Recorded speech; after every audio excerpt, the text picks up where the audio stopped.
Hola y bienvenidos al tercer episodio de Digital 2 Podcast. Hoy, lo que a todos nos gusta, redes sociales.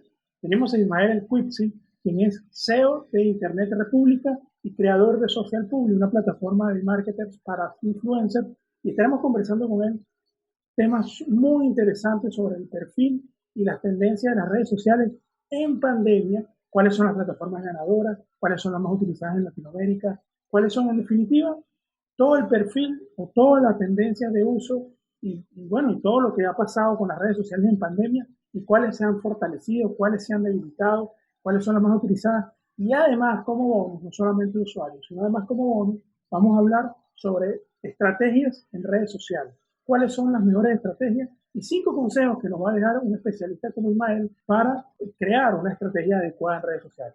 Esto es Digital 2 Podcast y les habla José Antonio Acevedo, editor de Digital 2. Empecé.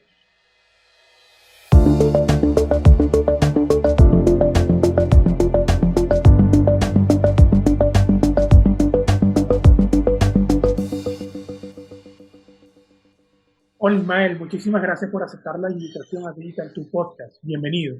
Muchísimas gracias a ti por la oportunidad y es un placer, es un gusto charlar contigo. Estuvimos conversando sobre el tema de los influencers y eso es lo que queremos que ampliemos un poco en esta conversación, hablando de todas esas nuevas tendencias que hay en redes sociales. Precisamente hablando de eso, Ismael, de cuál fue el impacto de la pandemia en las redes sociales, en su uso.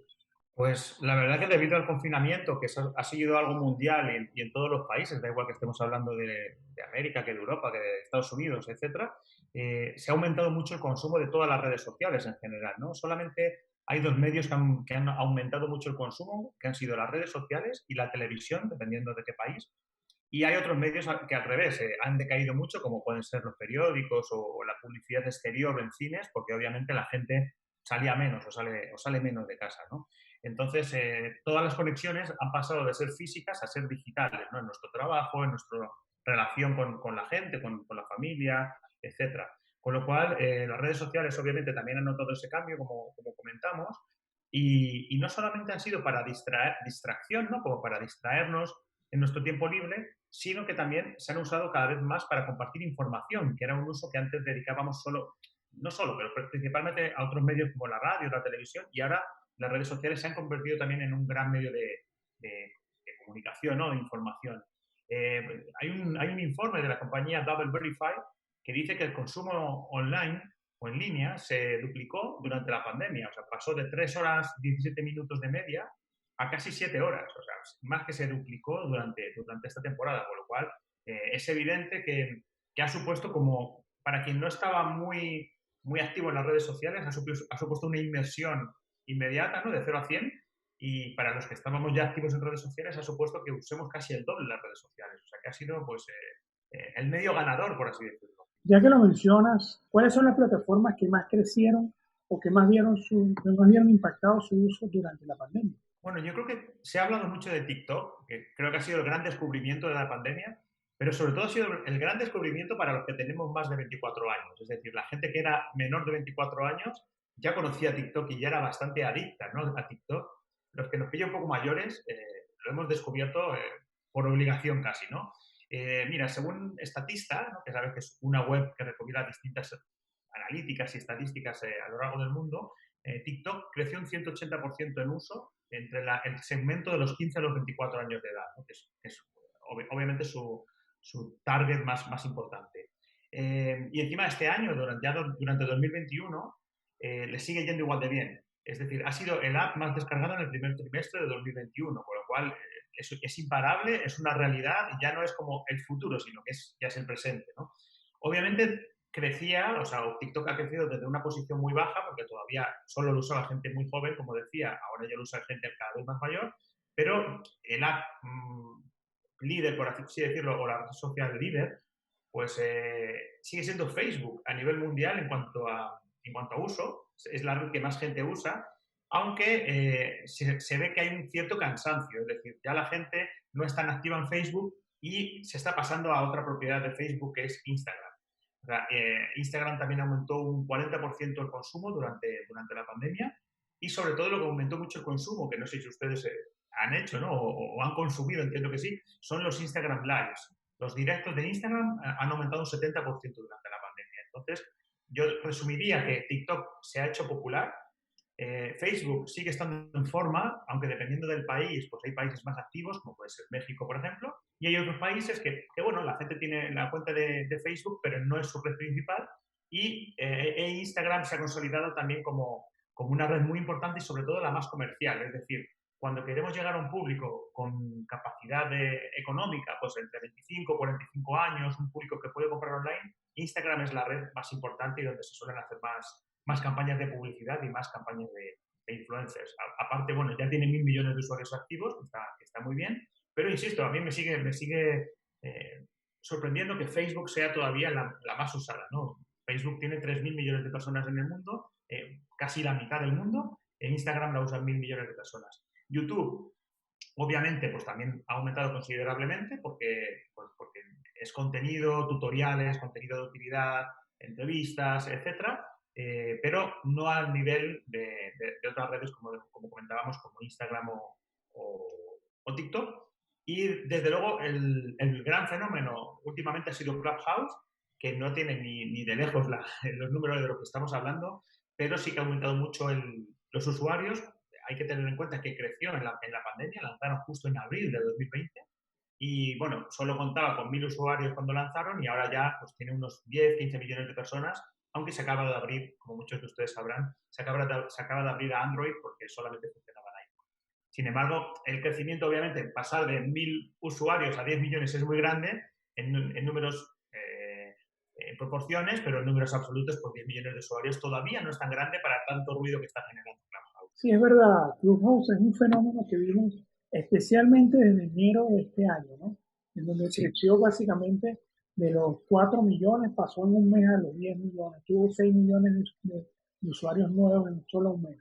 Pero justo hablemos de esto, ¿no? Porque pareciera que Clubhouse y el formato de la voz que todos están imitando, Twitter sacó su versión, Instagram sacó su respuesta, Facebook tiene lo suyo, WhatsApp está también en lo suyo, o sea, todas las propiedades de Facebook están sacando versiones de una u otra manera de Clubhouse, pero también está LinkedIn, también está Spotify, que están sacando versiones parecidas, o sea, todo el mundo está montándose en el tren del audio o del audio en redes sociales.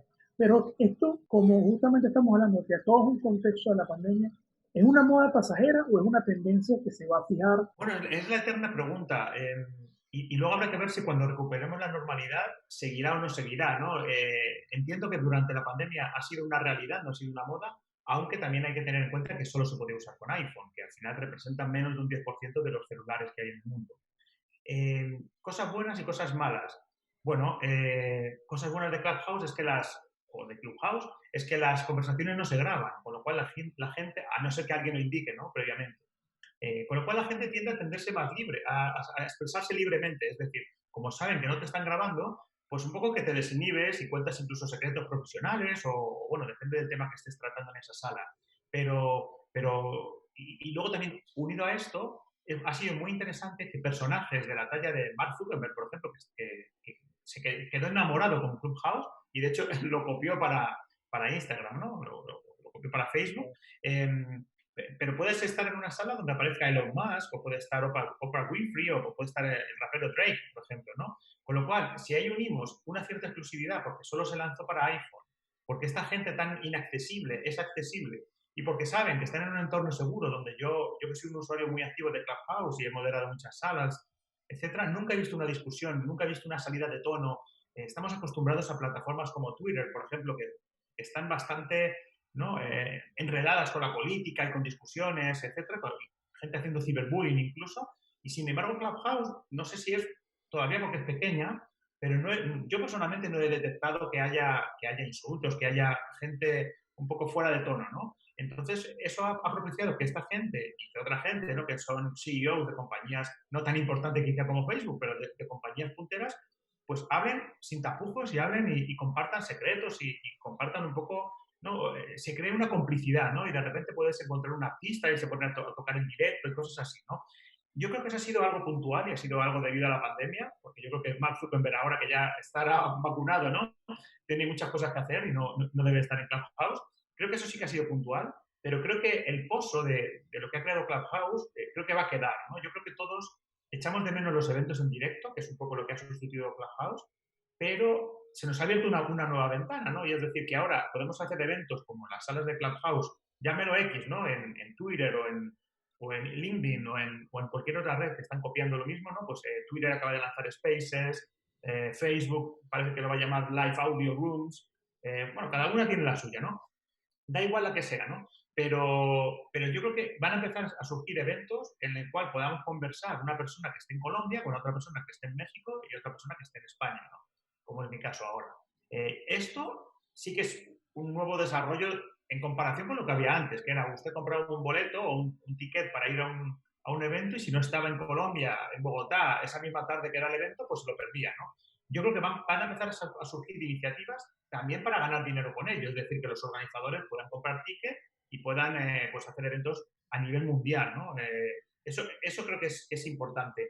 Y luego lo has mencionado cuando me hacías la pregunta, no hay que olvidarse de Spotify. Spotify lleva mucho tiempo invirtiendo en audio, porque al final Clubhouse ha sido la aplicación de moda, pero digamos que es el coche de moda, pero la carretera la ha venido poniendo Spotify durante estos años. Spotify ha comprado un sinfín de compañías relacionadas con el audio, ha intentado, ¿no?, que los podcasts, pues monetizar, dar a la gente la capacidad de ganar dinero con su podcast, porque usted como creador puede estar generando un contenido y hasta que Spotify no empezó a monetizarlo no había forma de ganar dinero, ¿no? O era muy complicado. Entonces, yo creo que hay que darle el mérito también a Spotify más que a la aplicación, que insisto, puede ser puntual. Ahora justo se acaba de abrir para Android y se va abriendo país por país y habrá que ver cuando se abra para Android qué puede pasar, porque es cierto que el uso se ha quedado bastante estancado últimamente, ¿no? Como digo, creo que la aplicación en sí, a lo mejor mañana no se llamará Clubhouse o la comprará alguien, pero creo que ha abierto un camino que es un poco el futuro de las redes sociales y hay algo que es buenísimo, ¿no?, que sea de audio, y es que usted puede estar haciendo otra cosa, puede estar cocinando, puede estar haciendo, no sé, planchando, sí, lo que quiera y atendiendo y participando en una conversación bidireccional, ¿no? Es algo bastante interesante, la verdad. En febrero, cuando tuve acceso a Clubhouse la primera vez, pasaba horas y horas en el día organizando salas, participando en salas, o sea, porque era mi manera de interactuar directamente con las personas en el encierro y en el confinamiento, ¿no? Y veía que todas las personas que que compartíamos, ¿no?, las mismas salas, porque al final se termina siendo como un cónclave, como un grupo de gente que va como que persiguiéndose en las salas y cada quien con su especialidad y cada quien va variando, pero se ha ido, a medida que van flexibilizando las políticas en los respectivos países, se va diluyendo el grupo porque la gente va saliendo otra vez a su vida, no puede estar al mismo tiempo en una habitación, no puede dedicar el tiempo que le dedicaba al flujo, porque te necesitas tiempo para organizar las salas, necesitas tiempo libre para poder estar y conversar con las otras personas. Y ahora que lo mencionas, porque hay gente de todos los países, incluyendo mucha gente de España, muchísima gente de Argentina, muchos de Venezuela, pero también me gustaría saber cuáles son las plataformas que quedaron mejor posicionadas en Hispanoamérica, ¿no? Dentro de todo lo que este marco y contexto que estamos hablando de la pandemia. ¿Cuáles son las ganadoras de la pandemia? Y es muy curioso, ¿no? Porque yo que trabajo básicamente aunque ahora esté físicamente en Madrid, pero conozco muy bien Latinoamérica y trabajo mucho con Latinoamérica y con otros países de Europa, se ven las diferencias de plataformas entre Europa, Estados Unidos y Latinoamérica. En Latinoamérica en concreto, las plataformas mejor posicionadas o que más usuarios tienen son Facebook, como ya comentábamos. Es la red que, aunque muchos de nosotros cada vez usemos menos, pero todo el mundo tiene Facebook. Para mí, Facebook es como una ID, como el ID único que en su día quiso lanzar Microsoft, ¿no?, que todo el mundo estuviera identificado con un email de Hotmail. Pues ahora eso es un poco lo que hace Facebook, ¿no? Te permite hacer login en aplicaciones, en otras webs, etcétera, y por eso al final todo lo usamos. Y luego YouTube, muy importante para transmitir conocimiento, para compartir contenidos, para hacer directos, etcétera. E Instagram, ¿no? Esas son las tres que mejor han funcionado. TikTok, obviamente en el segmento de joven, como comentaba al principio, es muy fuerte, pero no se puede comparar con estas tres grandes redes, ¿no? Y luego es increíble lo que pasa en Latinoamérica, pues por citar algunos de los países que mejor engagement, lo que mejor funciona, ¿no?, que más conversación se genera, pues tenemos Brasil, obviamente, por el tamaño, México, y luego Chile, Argentina y Colombia, ¿no? Son países que arrasan en todos los rankings de redes sociales, que se demuestra que la gente latina es mucho más conversadora o más dinámica o o comparte más, ¿no? que en otra parte, que en otras partes, como puede ser Europa, ¿no? De hecho, recuerdo una encuesta del Global Web Index que decía, pues creo que eran unos 40, 50 países consultados, pues justamente fueron Colombia, Brasil, México y Argentina los que más consumo diario de redes sociales hacían, entre 3 y 4 horas al día en estos países, ¿no? Con lo cual se confirma que Latinoamérica al final, obviamente estos países porque son más grandes, pero creo que aplica exactamente igual a Puerto Rico o puede aplicar a Uruguay, ¿no? Por decir algo, ¿no? Se confirma que la gente latinoamericana comparte, de hecho nosotros, yo lo que me suelo dedicar, si quieres ahora comentamos, es campañas de influencers y las campañas de influencers que mejor funcionan en cuanto a data son en Latinoamérica, ¿no? Bueno, básicamente, sobre todo México, Colombia. Entonces, es cierto que el uso es un poco distinto en cuanto a países, pero las redes, como comentaba, eran estas, Instagram, Facebook y YouTube. Sí, Ismael, justamente que lo mencionas, pasemos desde el punto de vista de los usuarios del uso de las redes sociales al punto de vista de marca. Hemos visto que ha habido un cambio de paradigmas en cuanto a la inversión publicitaria de las grandes marcas y de las pequeñas también, y de las micromarcas dentro del mundo publicitario. Entonces, desde este punto de vista, cuáles serían las estrategias a la hora de invertir o hacer una campaña publicitaria? Sobre todo en redes sociales, ¿no? Que es donde más se está invirtiendo en este momento. Pues sí, de hecho, hay ciertos factores o cualidades que te ayudan a tener éxito independientemente de la red social, ¿no? Y siempre lo hablamos, ¿no? Pero el primero es la autenticidad, es decir, tu marca tiene que ser auténtica, tiene que tener, por así decirlo, alma, tiene que tener algo que no tenga la marca competidora, ¿vale? Entonces, esa autenticidad se tiene que mostrar a la hora de comunicarse y mostrarse uno en redes, es decir, todos, nuestra marca o nosotros como persona también somos una marca, todos tenemos algo que nos diferencia de los demás y eso es independiente de que estemos usándolo en Twitter o en Facebook o en Instagram. Tenemos que ser auténticos y también consistentes, eso es muy importante. Hay marcas, no sé si te habrá pasado alguna vez, que se comportan distinto, depende de la red social. Es decir, por ejemplo, en Instagram son muy agresivas, muy cool, y luego a lo mejor en Twitter son más serias. O en, no sé, o incluso en algunos, por ejemplo, yo recuerdo, hay algún banco, por ejemplo, que en la televisión hace anuncios muy serios de señores con corbata ¿no? y muy, como muy formal y muy serio, y luego en redes sociales es como si fuera otro banco distinto, ¿no? Como que unos anuncios muy desenfadados, muy cómicos. Entonces, al final, esa consistencia es importante porque si no estamos confundiendo a nuestro posible cliente, ¿no? A nuestro consumidor. Entonces, ser auténtico a la hora de mostrarte redes, consistente, es decir, hay que hacer una planilla y decir, bueno, vamos a publicar todos los días en Facebook o todos los días en Instagram o cada 2 días en Twitter o como se adapte a nuestra marca, pero no puede ser algo puntual porque también conozco muchas marcas que tienen sus redes sociales abandonadas y de vez en cuando se acuerdan, publican algo y ya, eh, o hacen campañas de influencer que son muy, muy graciosas, como ahora está muy de moda el influencer marketing, porque la verdad los resultados son buenos, hacen una campaña de influencer marketing puntual, pues nada, no sé, se gastan $1.000, $2.000, lo que se puedan gastar, o 100.000, da igual, se gastan un dinero, hacen algo puntual y ahí queda, ¿no? No le dan continuidad, no siguen una estrategia un poco consistente. Pero como digo, eso es común a todas las redes, ser auténtico y ser consistente, pero también obviamente es importante entender cuál es tu target. Es decir, si yo voy a gente muy joven, tengo que estar en TikTok. Aunque yo como usuario a lo mejor no lo use, pero como marca tengo que estar en TikTok. Porque es la red donde están los jóvenes, con lo cual no puedo intentar llegar a gente joven en Facebook. Sería absurdo. Y al revés, si quiero acceder a gente mayor de 45 años, pues probablemente tenga que estar en Facebook y no tiene ningún sentido estar en TikTok o en LinkedIn, en el invento. ¿Vale? Entonces, y luego es importante también destacar que no todo vale para todas las redes. Hay mucha gente que comete el error de publicar el mismo contenido en Twitter, lo copia y lo pega en Facebook y lo copia y lo pega en Instagram o en Instagram Stories, ¿no? Obviamente hay que analizar cada red social, ver si tenemos que estar en todas las redes sociales, que es algo que a veces cometemos ese fallo, ¿no? Es decir, quiero estar en todas las redes sociales y ahora abro TikTok y luego abro Snapchat y ahora me abro Clubhouse y ahora abro no sé qué. No, primero analizar, nuestro tiempo es limitado, depende de si tenemos una marca que sea mundial, pues sí tendremos que estar en todo, pero si es una marca más pequeña, a lo mejor solo tengo que estar en Instagram, pues analizar dónde y tratar cada red social de una forma distinta y adaptándonos a esta red social, ¿no? Como digo, es importante también conocer cómo funciona la red social para adaptarte, no es lo mismo publicar un tweet que publicar una story en Instagram donde premia lo audiovisual, las fotos bonitas y de contenido interactivo, ¿no? Que hacer una encuesta con los usuarios, por ejemplo, ¿no? Entonces, eso sería un poco el resumen de cómo, sobre todo para conseguir los mejores resultados con la menor inversión posible, tanto de dinero como de tiempo. Sí, ahora que lo mencionas, una vez que ya definimos nuestro perfil, definimos nuestra audiencia, definimos nuestro mensaje, ¿cómo nosotros creamos contenido? Porque esta consistencia requiere también un nivel de creatividad que no es tan fácil y también somos mucho más propensos cuando tenemos una continuidad muy seguida a los bloqueos creativos.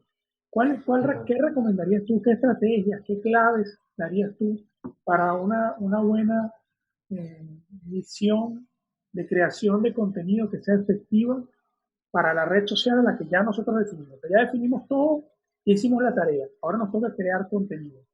Bueno, justo a todos nos pasa lo que acabas de comentar, ¿no? Lo del bloqueo creativo o el miedo al folio en blanco, ¿no? A la hoja en blanco que tienen los escritores, ¿no? Y eso es muy importante en redes sociales porque si no, o sea, no piensas contenido nuevo, al final lo que estás haciendo es copiar y pegar en distintas redes sociales o crear un contenido que no le interese a nadie, ¿no? Que no hay nada peor que crear un tipo de contenido que a la gente no le interese. Con lo cual nosotros intentamos siempre hay una herramienta que es gratuita, se llama Ubersuggest, con dos Gs, que es una herramienta que te sugiere palabras clave. Es decir, si imagínate que tenemos una marca que es de cocina. Entonces yo ahí pongo recetas, o pongo pollo, o pongo pavo, o lo que yo quiera poner, y esta herramienta te sugiere qué busca la gente en Google relacionado con la receta de pollo, relacionado con las lentejas, me da igual. Entonces te da 200, 300, dependiendo de la palabra, sugerencias de lo que está buscando la gente, con lo cual así podemos empezar a crear un contenido basado en lo que la gente ya busca, de lo que la gente ya demanda.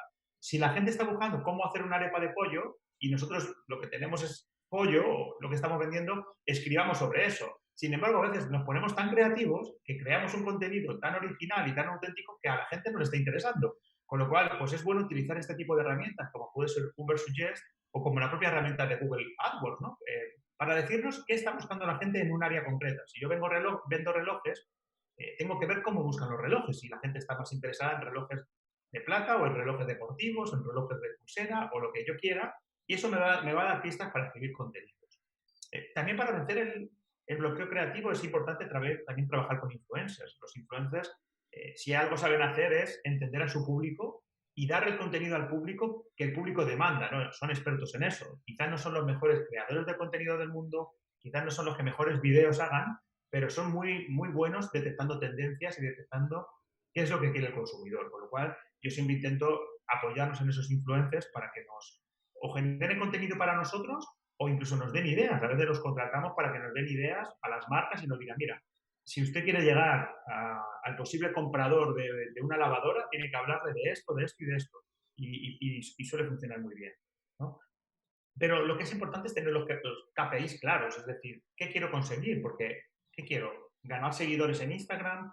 Obviamente supongo que casi todos queremos aumentar las ventas, ¿no? De nuestro negocio, pero dependiendo también, porque hay gente que lo que tiene son contenidos y no vende nada, entre comillas, ¿no? Entonces, quiero ganar seguidores, quiero impulsar las suscripciones por correo electrónico, incrementar ventas, etc. O sea, primero hay que ver cuáles son los KPIs que yo busco para ver si luego tengo un retorno de esa inversión, ¿no?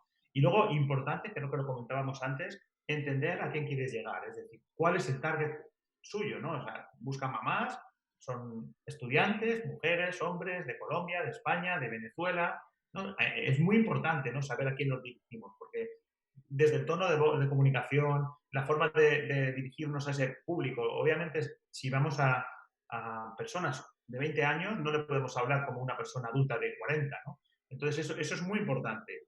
Y luego, como decía también, que no se me olvide, pues los influencers, o sea, ¿quiénes son los influencers que nos pueden ayudar a triunfar, por así decirlo? E incluso analizando el contenido que hacen esos influencers, ver qué contenido les ha funcionado mejor a ellos y aprovecharlo. Por ejemplo, ahora mismo estamos todos con el video, ¿no? Pues TikTok, Instagram Reels, incluso LinkedIn tiene ahora stories, ¿no? Con vídeo. Pues si parece que eso es una tendencia y que a los influencers les funciona bien, usémoslo nosotros, ¿no? No digo que hagamos todos streaming, pero sí que usémoslo, ¿no? Y luego parece obvio, pero hay que medir todo muy bien y cada vez las redes sociales tienen más analíticas, ¿no? Quizás TikTok es la que menos analítica tenga porque es la red más nueva, más joven, pero hay que medir si hacemos una acción, sobre todo cuando hacemos pauta y hacemos una acción de pago, hay que ver si nos está funcionando, si no nos está funcionando, porque si no medimos no podemos evolucionar y no podemos saber si merece la pena seguir o no. Creo que en las empresas muchas veces, y soy el primero, o sea, me autoinculpo, muchas veces actuamos mucho por la intuición y dejamos las métricas un poco de lado. Y ahora es absurdo porque en todo lo digital se puede medir bastante. Con lo cual, eso sería un poco los consejos que yo recomendaría para hacer una buena estrategia de contenido. Sí, cada vez las redes sociales nos dan más información sobre cómo interactuamos con la gente para justamente poder crear estrategias adecuadas.